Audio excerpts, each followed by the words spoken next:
नमस्कार, स्वागत है सबका न्यूज इन मिरर में और मैं हूं आपके साथ निशात्री।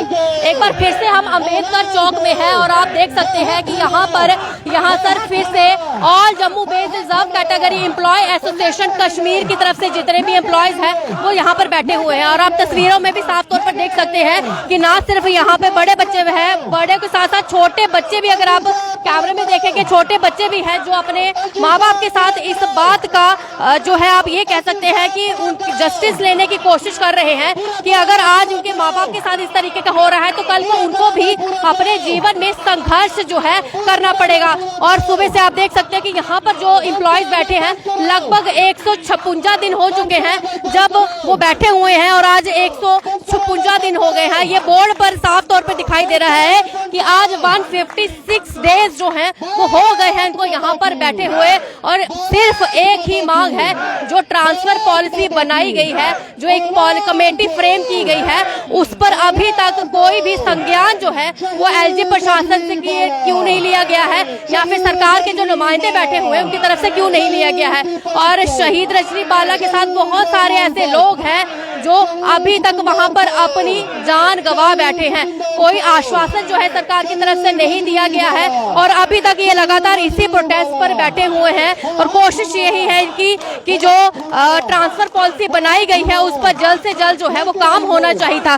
और अभी बात करने का प्रयास भी करेंगे कि ये जहाँ पर जो ये बैठे हुए हैं अब इनकी क्या डिमांड है जो है यहाँ पर बनी हुई है। तो यहाँ पर कोशिश करेंगे इनसे बात करने की। सर, आपको आज लगभग 156 दिन हो गए यहाँ पर बैठे हुए, बहुत सारी ट्रांसफर कमेटियां आपके लिए बनाई गई, बहुत सारे नेता भी यहाँ पे आए, आश्वासन भी दिया गया, लेकिन आगे क्या कार्रवाई बढ़ी है? कुछ कार्रवाई बढ़ी है तब से जब से आप यहाँ पर बैठे हुए हो? मैम 156 डेज हो गया है, ये काफ़ी बड़ा नंबर है। मतलब लगभग हमें 6 महीने होने आ रहे हैं और आधा साल काउंट करिए आप। और कितना ह्यूमन रिसोर्स इन्होंने वेस्ट किया है मैम इसके पीछे। हम यही चाह रहे थे कि एक कम्प्रिहेंसिव ट्रांसफर पॉलिसी होनी चाहिए जो कि हमारी रिक्रूटमेंट पॉलिसी में मिसिंग था, और उसी सिलसिले में हम बैठे हुए थे यहाँ पर, क्योंकि वहाँ पर टारगेट किलिंग भी चल रही थी। इंडिविजुअल जो नॉन लोकल्स एम्प्लॉयज हैं माइनॉरिटी के, उनको टारगेट किया जा रहा था। और हम कंटिन्यू 156 से हम यहाँ पर कमेटियां तो 2 बनाई गई हैं। कमेटियां बनाकर आपके पास रविंदर जाना जी भी आए थे, उन्होंने कहा था दिवाली के आसपास आपकी सैलरीज जो है वो रिलीज कर दी जाएंगी, करवा चौथ के आसपास, क्योंकि अब आपके साथ यहाँ पे छोटे बच्चे भी बैठे हैं। हालांकि ये छोटे बच्चे जो बैठे हैं इनका भविष्य यहाँ प्रोटेस्ट में बैठना नहीं है, इनका भविष्य खेलना है, कूदना है, स्कूल्स में जाना है, लेकिन फिर भी वो यहाँ बैठे हैं। क्या मैसेज देंगे आप रविंदर राणा जी को भी, जो प्रशासन के अधिकारी जो कमेटियां आपकी फ्रेम करते हैं उनको आप क्या कहेंगे? मैम सबसे पहले तो मैं ये कहना चाहूँगा कि जो पॉलिटिकल चेयर पे बैठे हैं और एडमिनिस्ट्रेटिव चेयर पे बैठेंगे, मैं आपके माध्यम से उनको ये बताना चाहूँगा कि उनके चेयर पे बैठने का मोटो क्या है। उनका मोटो है ह्यूमैनिटी और जस्टिस को सर्व करना। इंसानियत और न्याय जो है ना वो पैरों में इस वक्त मतलब उनकी जान भी मतलब दाव पर लगी हुई है। जब आप एक एडमिनिस्ट्रेटिव चेयर और पॉलिटिकल चेयर पे बैठे हैं, इसका मतलब लोग आप पे यकीन कर रहे हैं, ट्रस्ट कर रहे हैं, लेकिन आप ये मतलब आप वादा करके जाते हैं लेकिन वादा पूरा नहीं करते, तो फिर आप मतलब यकीन कैसे बना रहेगा वो चीज़। तो आप लगता है कि जो ये कमेटियों बनाई जा रही है, जो आप तक लाई जा रही है कि ये कमेटी बन गई सिर्फ आप लोगों को चुप करवाने के लिए बना रही है? मैम हो सकता है ये उनका इस तरह से हो, लेकिन हम ये कह रहे हैं कि जो इंसानियत और न्याय है इस सिलसिले में वो नहीं मरनी चाहिए। इंसानियत जो है वो बरकरार रखिए और न्याय भी करिए। अब देखिए बच्चे हमारे साथ बैठे हैं, हमारे साथ पेशेंट मतलब काफ़ी हम खुद ही बीमार हो गए हैं यहाँ पर, मतलब दिमागी तौर पर और शारीरिक तौर पर भी। कुछ हमारे एम्प्लॉय हॉस्पिटल में हैं एडमिट, किडनीज प्रॉब्लम हो गई हैं। कुछ हमारे फैमिली मेम्बर्स हैं जो बीमार हैं, उनके मेडिकल बिल्स हैं। हम आर्टिकल 21 का वायलेशन तो हो ही रहा है, आर्टिकल 21A का भी वायलेशन हो रहा है, राइट टू एजुकेशन सब हो रहा है यहाँ पर, ठीक है। राइट टू एजुकेशन हर एक बच्चे का अधिकार है और बच्चे भी हमारे साथ बैठे हुए हैं यहाँ पर धरने पर। तो पिछले 156 डेज से हम यही गुहार लगा रहे हैं गवर्नमेंट से कि कम्प्रिहेंसिव ट्रांसफर पॉलिसी जल्द से जल्द लाइए, पब्लिक डोमेन में लाइए और हमारा कुछ निपटारा कीजिए। हम कितनी देर और यहाँ पर बैठे रहेंगे और कितना जो ह्यूमन रिसोर्स हो जाए वो वेस्ट हो जाएगा। हम ये डिग्निफाइड तरीके से अपनी सैलरी लेना चाहते हैं। अगर आपको लग रहा है कि नो वर्क नो पे है तो आप हमारी सर्विस यहाँ जम्मू में ले सकते हैं। हम रिक्वेस्ट कर रहे हैं कि जम्मू डिवीज़न में हमें लगाइए, हम यहाँ पर सर्व करने के लिए रेडी हैं, लेकिन कश्मीर जाने के लिए हम रेडी नहीं हैं क्योंकि हमारी जान वहाँ पर दाव लगी हुई है। हो सकता है कि आप कश्मीर वापस चले जाते, अगर जब तक आप यहाँ पर बैठे हो अगर आपके यहाँ बैठे कश्मीर में किलिंग ना होती तो शायद आप चले जाते, सोच सकते थे, मगर आपके यहाँ पर बैठे हुए बहुत सारी किलिंग्स हुई हैं। क्या कहोगे सरकार? मैम, आप मीडिया वाले हैं, आप कवरेज कर रहे हैं, न्यूज आप बेहतर जानते हैं। तब से हम जब से यहाँ पर बैठे हुए हैं, इसी बीच ही कितनी सारी किलिंग हो गई वहाँ, ठीक है। लेकिन हम इंसान हैं, हमें इंसानियत नहीं भूलनी चाहिए। हम क्या मतलब, हमारा एक ट्रांसफर क्लॉज ही मिसिंग था ना। ट्रांसफर क्लॉज वो आपको ऐड करना है रिक्रूटमेंट पॉलिसी के अंदर, तो इतना समय क्यों लगाया जा रहा है प्रशासन की तरफ से? क्यों नहीं हमारी मांगे जो है वो सुन रही है? और हम सैलरी नहीं निकलने की वजह से हमारे एम्प्लॉय 4-4, 5-5 महीने से कितना सफर कर रहे हैं।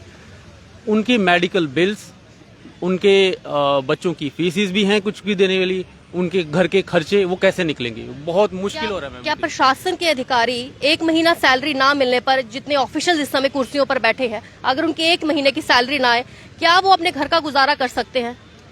ये चीज समझाने का प्रयास करें। मैम, हमारे कुछ लीडर भी कह रहे थे कि नो वर्क नो पे, लेकिन आप देखिए जो कमेटी बनाई गई है उन्होंने क्या काम किया हमारे लिए? उन्होंने तो नो वर्क है तो उनकी भी सैलरी बंद होनी चाहिए नहीं? ये क्वेश्चन मार्क है बहुत बड़ा। ये प्रशासन को सोचना चाहिए, एलजी साहब को सोचना चाहिए कि आपने उस जो ट्रांसफर पॉलिसी के लिए जो कमेटी गठित की थी उसमें 3 वर्ड ऐड किए थे, टाइम बाउंड मैनर। वो टाइम बाउंड मैनर का मतलब क्या है वो समझाइए, जरा उनको भी समझाइए जो ऑफिशियल जिनकी कमेटी बनी हुई है और वो काम क्यों नहीं कर रहे हैं, जरा उनकी भी सैलरी बंद रखिए। तो यहाँ पर हमारे साथ और भी बहुत सारे लोग हैं जो यहाँ पे लगभग 155 से 56 दिन तक यहाँ पर बैठे हुए हैं, और मकसद सिर्फ यही है कि जो ट्रांसफर पॉलिसी जो सरकार की तरफ से कहा गया था कि अब ट्रांसफर पॉलिसी जल्द से जल्द जो है वो इन लोगों पर लागू कर दी जाएगी। यहाँ पर हमारे साथ महिलाएं भी हैं जो यहाँ पर बैठी हुई हैं, और सबसे बड़ी बात मैं आपको बता दूं कि जरा कैमरा पैन करके दिखाएं, यहाँ पर छोटे बच्चे भी यहाँ पर बैठे हैं जिनका भविष्य यहाँ पर बैठना नहीं था, जिनका भविष्य घर में कहीं ना कहीं खेलना था और इंजॉय करना था अपनी लाइफ को, लेकिन वो भी अपने माँ बाप के साथ संघर्ष कर रहे हैं, क्योंकि वो भी शायद ये देख रहे हैं कि आज अगर हमारे माँ बाप इतना संघर्ष कर रहे हैं तो आने वाले समय में हमें क्या कुछ जो है वो करना पड़ेगा। हालांकि आपको बता दें कि बिना पैसे के आजकल कुछ भी जो है वो करना इम्पॉसिबल है, ये सबको पता है। यहाँ पर महिलाएं भी हैं, इनसे भी बात करेंगे। सबसे पहले हम यही कोशिश करेंगे कि जिन महिला के पास छोटा सा बच्चा है उनसे बात करें। मैम, क्या नाम है आपका? सुषमा कुमारी। कहाँ से आई आप? आरसपुरा से। कितना मुश्किल होता है सुबह सुबह जब आपको यहाँ पर आना, क्योंकि जहाँ पर जो आ रहे हैं ये भी आपकी एक नौकरी है, यहाँ पर बैठना कितना मुश्किल है छोटे से बच्चे को लेकर यहाँ पर सुबह पहुँचना? मुश्किल तो बहुत है, सुबह उठना, बच्चों के साथ, बच्चों को, एक बेटा मेरा 5 साल को स्कूल के लिए भेजना है, दूसरे को साथ लाना, और वहाँ से फिर 3 गाड़ियाँ चेंज करनी पड़ती है मुझे पीछे गाँव से। बहुत मुश्किल है मैम। यहाँ पर आप जब आ रहे हैं तो आपको कहीं ना कहीं उम्मीद होगी सरकार से, इसीलिए आप आती हैं? जी, उम्मीद तो पूरी होप है कि एलजी साहब जल्दी से हमारी जो ट्रांसफर पॉलिसी है उसको लागू करें, और हमें ये उम्मीद पूरी रखी हुई है हमने उनसे। यहाँ पर हमारे साथ और भी महिला है जिन्होंने हाथ में आप देख सकते हैं कि इन्होंने कार्ड्स जो पकड़े हुए हैं, इस पर साफ शब्दों में लिखा हुआ है कि टारगेट किलिंग जो वहाँ पे की जा रही है और इनको वहाँ पे बेवजह का बलि का बकरा ना बनाया जाए, वहाँ पे ना भेजा जाए, इसलिए उनकी ट्रांसफर पॉलिसी जो है वो जल्दी से जल्दी जो कमेटी बनाई जा रही है उस पर भी काम किया जाए। यहाँ पर और भी हमारे साथ महिलाएं हैं। मैम, क्या नाम है आपका? मैम, मेरा नाम शालू देवी है। आपको कितने दिन हो गए मैम यहाँ बैठे हुए? हमें 156 डेज यहाँ पे प्रोटेस्ट पे बैठे हुए हो गए हैं। आपको लगता है जब से आप यहाँ बैठे हैं, जो कमेटी बनाई गई है या फिर जो कुछ भी यहाँ पे आपके सपोर्ट में आ रहे हैं, उसके बाद कुछ थोड़ा सा भी प्रोग्रेस हुआ है इसका? हमें तो नहीं लगता है मैम। 3-4 बार कमेटियाँ बन गई हैं मगर कमेटियों ने कोई काम नहीं किया है। पता नहीं वो अपना काम कब करेंगे, लेकिन हमें कमेटियाँ नहीं चाहिए, हमें ट्रांसफ़र पॉलिसी चाहिए। हम ट्रांसफ़र पॉलिसी के लिए यहाँ बैठे हैं। हमें इंतज़ार है उस दिन का जब हमारी ट्रांसफ़र पॉलिसी बन के यहाँ पे आएगी। हम भी काम करना चाहते हैं, हमें कोई शौक नहीं है यहाँ पे बैठने का। बच्चों को लेके हम आते हैं। आधों के बच्चे देखो कितने छोटे छोटे हैं, दूध भी यहीं पे आके ये पिलाती हैं मैडमें इनको। जल्दी से जल्दी हमारी ट्रांसफ़र पॉलिसी बनाई जाए ताकि हम भी अपनी सेवाएँ दे सकें अपने अपने होम डिस्ट्रिक्ट में।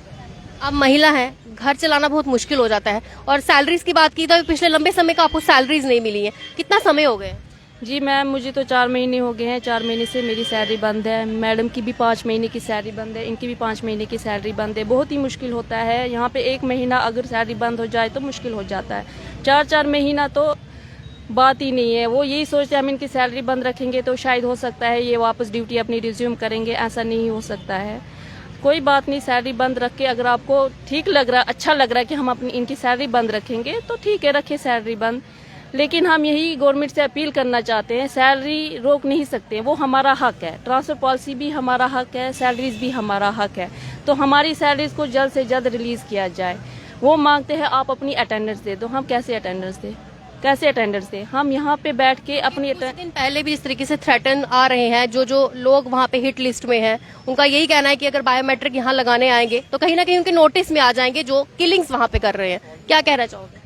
यही बोलना चाहेंगे वो हमारी सिक्योरिटी ले लें, फिर वो जिम्मेवारी ले लें हमारी, जिस हिसाब से वो हमें बुला रहे हैं। अगर हमारी जिम्मेवारी लेते हैं तो हम जाने के लिए तैयार हैं, अगर हमारी जिम्मेवारी नहीं ले सकते हम कैसे जा सकते हैं। हम अपने घरों में रखिए, फिर हम जाने के लिए तैयार हैं। यहाँ पे हमारे साथ एक और भी है, हालांकि ये सारे परेशान हैं, कोशिश करते हैं हम सबसे बात करने की, लेकिन बहुत सारी परेशानी सबकी एक है। और यहाँ पे एक और शख्स है, इनसे भी बात करते हैं। सर क्या नाम है आपका? मेरा नाम सुखदेव है मैम।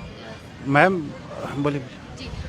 आपको भी इतना ही समय हो गया है और सभी जब आप बैठते हैं सुबह से आपका यही काम होता है कि कहीं ना कहीं हर बात प्रशासन के कानों तक पहुंचाना। क्या आपको लगता है कि उन्होंने कान ही बंद कर लिए? मैम बहुत बहुत शुक्रिया कि आप हमें कवरेज कर रहे हैं। मैम एक मैं ये बात बोलना चाहूँगा, वो राजा कैसा जिसकी प्रजा दुखी हो। मैम प्रजा इतनी दुखी है, सब रोड्स पे है।